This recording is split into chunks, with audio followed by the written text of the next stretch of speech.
ජීවිතේ කවියක්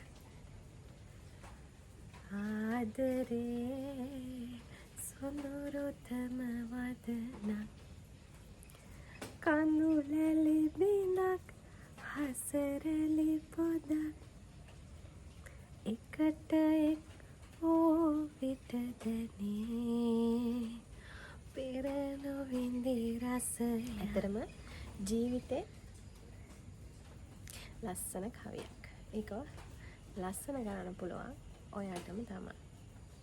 ඔයා ඒකට යොදන පදවැල, ඒකට යොදන භාෂාව ලස්සන වෙන තරමට ඔයාගේ කවියත් හරි ලස්සන වෙනවා. ඒ වගේම තමයි අපේ ජීවිතේත් අපි ගන්න තීරණ, අපි හදාගන්න අපේ ස්කිල්ස් දියුණු කරගන්න දේවල්, ඒ මත අපේ ජීවිතේ වර්ණවත් වෙනවා, ලස්සන වෙනවා. ඉතින් ඔයගලන්ට ජීවිතේ සුබම සුබ වෙන්න කියලා ප්‍රාර්ථනා කරනවා.